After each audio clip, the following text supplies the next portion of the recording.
I did a bit of drama at school, but that was kind of dominated by the ballet girls, you know, the really thin, upright ones that have buns, and they always get the lead roles in musicals. I hated them. And so I did a bit of stuff, but I was always in the chorus.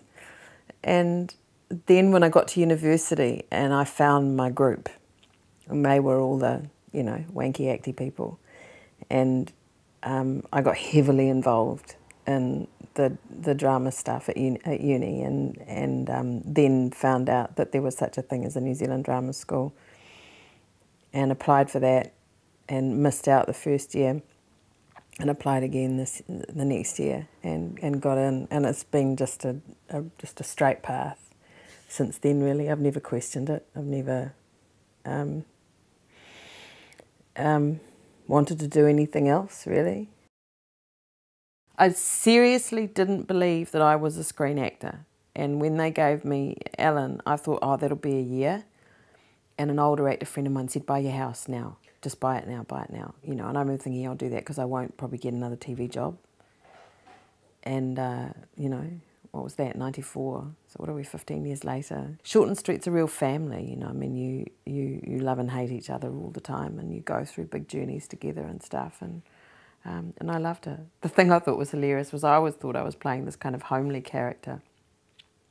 And the writers who wrote Outrageous Fortune, they both worked on Shorten Street, were key writers on Shorten Street, and they told me that their nickname for Ellen was the Slut in the Cardi. I was appalled. I never thought that that's kind of who she was, but apparently that's how they viewed her. And there was a period of time there when Simon Bennett was producing the show, and Simon, you know, we used to joke because he wanted to make Shorten Street gritty and real. So he slowed the storylines down and he was really going for more depth. And at that time, I thought the show was really good. It was really good. And as part of that, we had a great crew of nurses around that time. And there was a group of us who used to be in the nurses' station working, and you'd do maybe half a day of just scenes. And that was Ollie and Tandy, right? And Stephanie Tavihi was around at the time. And was Tree Healy still there? She might have gone by then. And that little group of people, we just had a ball. I used to love those days, love them. It didn't have a lot to do with the work. It was just the fact that I was hanging out with really, really cool people. I met Claire Matheson a number of times. I thought she was the coolest lady. And to also be involved in telling a story that happened, you know, in our recent history was, I was really proud of that. So the whole experience was it was a great experience. And of course there were moments that were very confronting and sort of destabilising, like all the stuff in the courtroom at the end when we were looking at exactly how many women had developed cancer over that time and how many had died. You know, that was all really pretty intense. But the experience of doing it was marvellous, you know. And the other side of it as well is that often when the material's really heavy, the tone offset can be really light. Like there was some appalling humour around that. You know, the humour got very black and very funny, and it's a kind of a way of the people who are working on whatever show you're doing. It's a way of staying sane in a way, you know. And so I actually, oddly enough, I had a ball.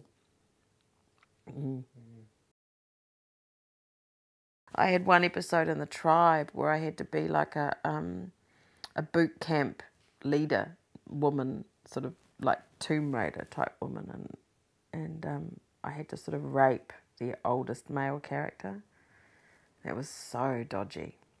And then I did a thing called Atlantis High, where I played a character called Violet Profusion, and she was an ex-porn star, now headmistress of a local secondary school. That was pretty awful. Doing some sex scenes with Craig Parker in Mercy Peak, that was a highlight, because it was like doing sex scenes with my brother and we couldn't get through it. We were giggling so much, and Simon Bennett, the director, was desperately trying to get stuff out of us, and we'd get down on the floor and try and sort of grunt and grind at each other and then just burst into bits of giggles. Yeah, that was a highlight. Historically, it's kind of one of those battles that we don't talk about much because it was such an extraordinary failure. It was just an abject failure on all counts, and we kind of bury it. You know, it sort of gets taken over, I guess, by Gallipoli, and I started to investigate it, and my Uncle George's diaries were all in the Hocken in Dunedin, and so I went and read those and talked to my mum about it a lot, and then I just put this proposal in, and I said, why don't we do this thing where we trace his footsteps from the hills of Central Otago to, you know, Garden Starfall Ridge where he died, and so that's what we did. It was lovely to be able to make it, but actually to just do it on screen or off, to be a New Zealand person and go and stand in that country and to lie on a field of broccoli at 5:30 in the morning and sort of put your hands in the earth and know that 2,500 men are buried, 2,500 Kiwi men are buried in that ground on the other side of the world is an incredibly affecting thing to do, yeah. I've noticed, particularly in the last season or two, that, you know, audiences used to come up and say, you know, oh, you really made me laugh, or I love the show, or God, that was really sad when that happened. And then in the last couple of seasons, I've been having these quite sort of meaningful chats with people, and it's got to the point where I get the sense that the show actually really moves people, in the sense that they really care about the characters. Like, they love the characters, and it matters to them what happens to the characters. And I'm so proud of that, because it just means that we're doing our job, you know, we're just doing our job. And it's a New Zealand show, you know, people are turning away from Australian and American shows to watch us.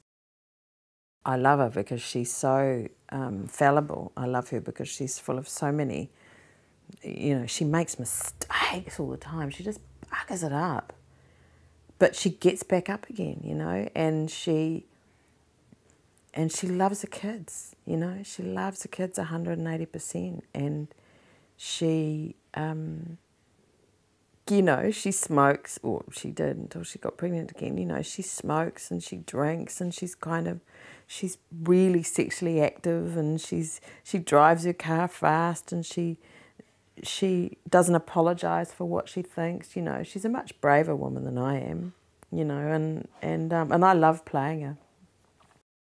You get a lot of roles playing women who have a lot of sex. Yeah, I do, don't I? There's an irony in that. ... Yeah, maybe that's why. Yeah, I do, don't I? Elric Cooper said to me when I first came out of drama school, and I can't remember what the role was. Maybe it was in my first year out, and we did Lélia, I think it was Les Liaisons Dangereuses, and I was playing Cécile de Volanges, who, you know, is the one that, you know, gets her cherry plucked or whatever. And Elric Cooper, who's the artistic director of the Court Theatre, I'll never forget him coming up to me and saying, you know, marvellous, very good performance, Robyn. You're going to have a wonderful career playing mothers and whores. And I was appalled and insulted and all the rest of it. And I look back and I go, that's pretty much where I, you know, that's sort of where it sits with me, as I play these quite sexualised characters, and they are often mothers as well, and, you know, and it's just where it's fallen, yeah.